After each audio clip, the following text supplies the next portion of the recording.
преходно жилище Надежда, шанс за социално включване се изпълнява от община Велико Търново. Той е финансиран от Оперативна програма Развитие на човешките ресурси по компонент социални услуги за пълнолетни лица, като той е насочен съответно към лица с умствена изостаналост. Проектът е с продължителност 14 месеца. Реализира се в периода 1 януари 2011 и февруари 2012 година, като самата услуга преходно жилище е предвидено да се предоставя в рамките на 10 месеца. Размерът на отпуснатата безвъзмездна финансова помощ от договарящия орган е в размер на 182 815 лева, като те представляват 100% безвъзмездна помощ, като 15% представляват национално съфинансиране, а останалите 85% са предоставени от Европейския социален фонд.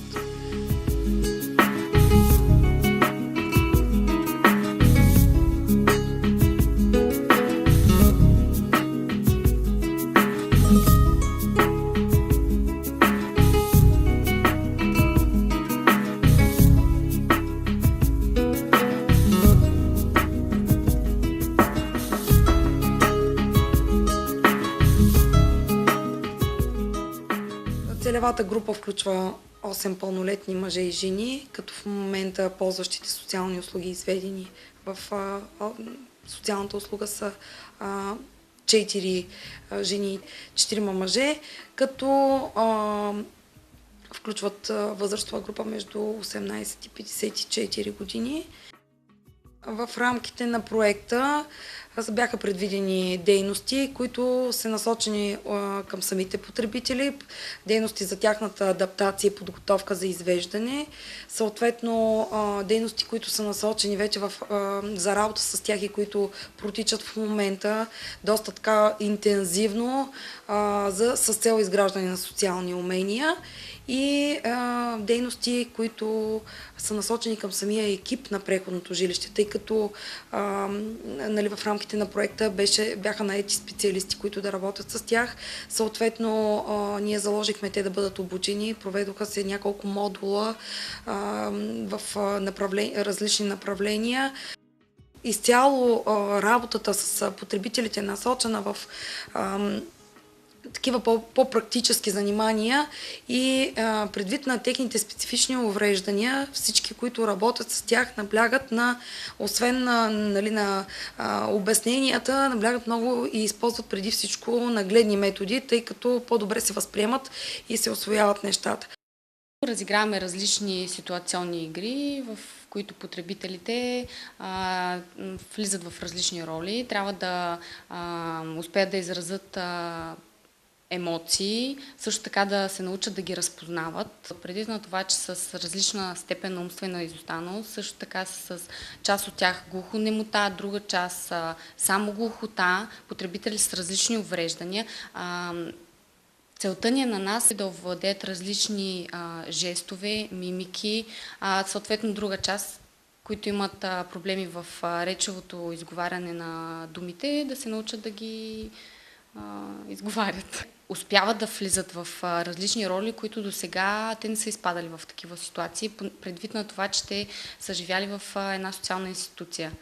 И с Мия модул целим да ги запознаем с различни житейски ситуации.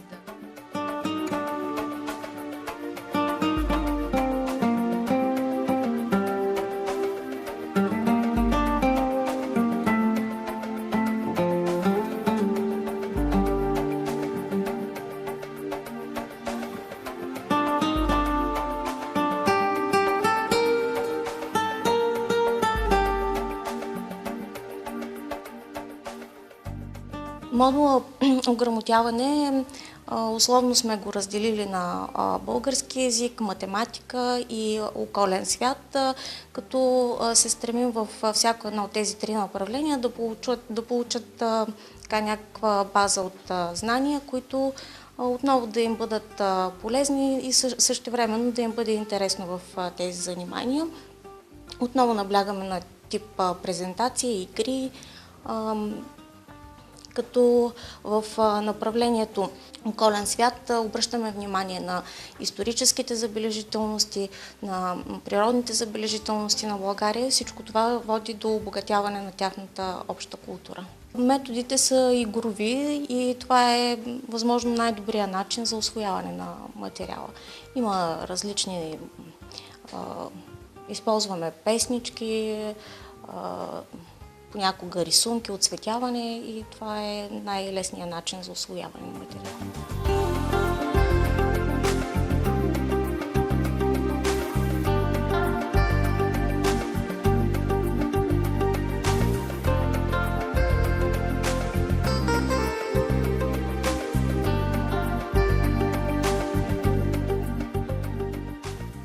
Имаме 8 деца, които са в преходното жилище Надежда, които ги обучаваме предимно на елементарните условия, които ги има в едно домакинство, с което трябва те да се справят, да нарежат лук, да си подготвят необходимите продукти, картофи за съответното ястие, което ще бъде приготвено като меню за деня. Най-много обичат, както всеки един българин, зрял боб, леща, месце, обикновено, кюфтенца.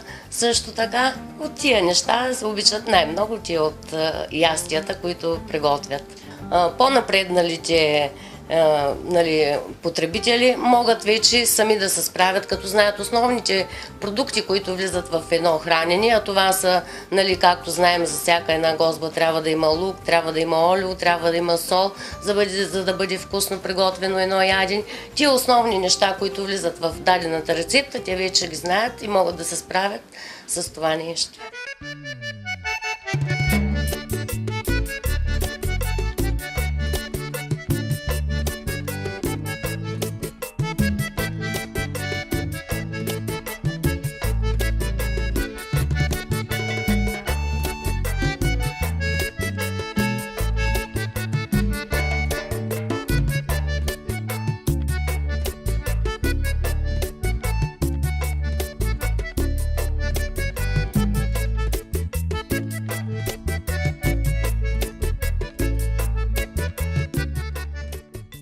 Модула занимателни дейности и свободно време цели да осмисли тяхното свободно време, като го запълни с полезни и приятни за тях дейности.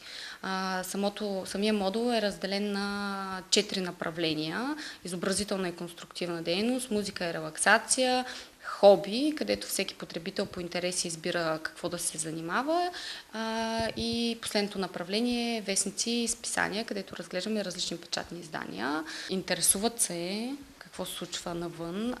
По-голяма част от тях могат да четат и да пишат. Гледат телевизия също така, в стаите си имат телевизори, гледат телевизия, интересуват се от новините и част от тях осъзнават какво се случва извън дома.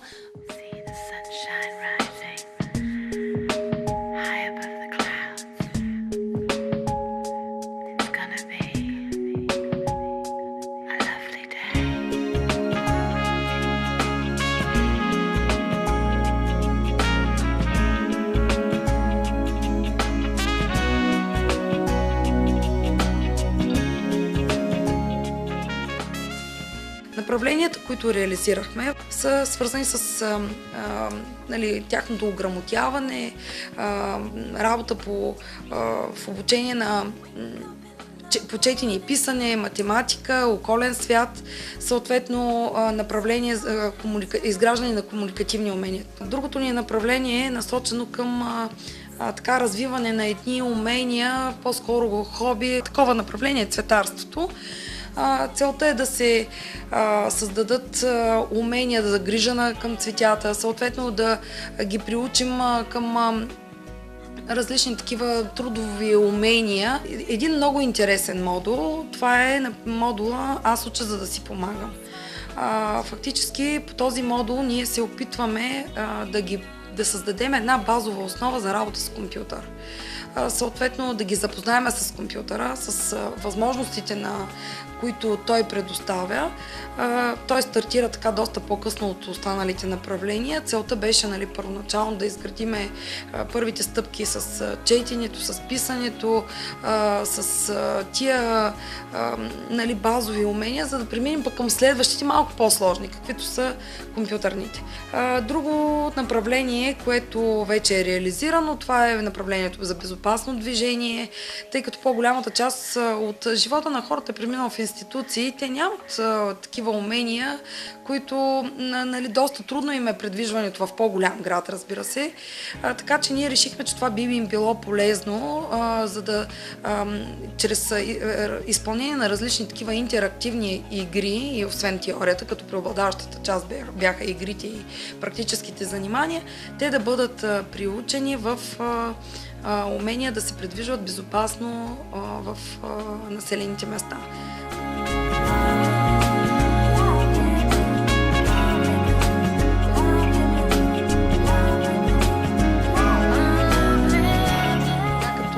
Ходим по екскурзии, по различни такива мероприятия, като имаме, абсолютно на всяко едно място реагират адекватно, което е много похвално.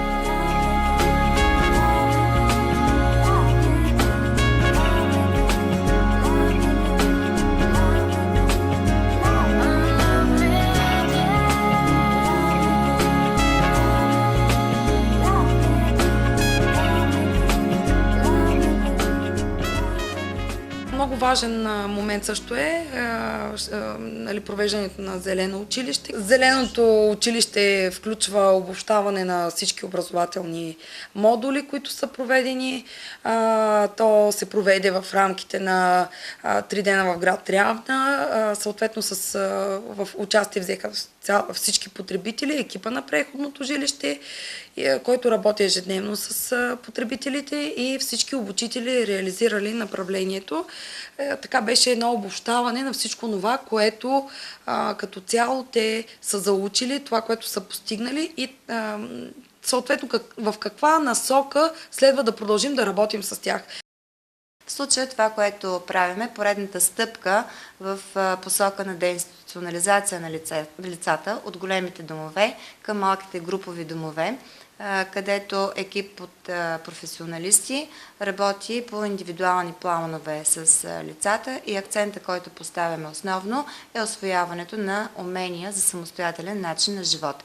Такова е преходното жилище, което правиме като социална услуга сега по оперативната програма, а след това, съгласно и в изпълнение на решението на Великотърновски общински съвет и разбира се подкрепата, която до сега сме срещали, се надяваме за напред да получаваме от Агенция за социално подпомагане, респективно от Министерство на финансите, осигуряване устойчивостта на проекта с финансиране по стандарти, които се определят ежегодно с решение на Министерски съвет. Преходното жилище ще бъде първото като такава форма на територията както на област Велико Търново, така и на територията на нашата община. И се надяваме по този начин и екипа, който по време на проекта се обучи, усвои умения, които така да се напаснат, да има доверителни отношения с хората с умствена изостаналост, за които се грижат, ще може да продължи да осъществява подкрепа в самостоятелния начин на живот на 8-те лица с умствена изостаналост, които изведохме от дома за възрастни с умствена изостаналост в Церова Кория. Максимално се опитваме да създадем условия те да бъдат максимално бързо да се включат в общността, съответно излизайки извън институцията, те да изграждат социални умения, съответно пък обществото да изгражда появявайки се те да не са странни за околните, а всъщност постепенно да бъдат приемани и независимо, че са хора с увреждания, все пак те, като всички нас, имат нашите нужди.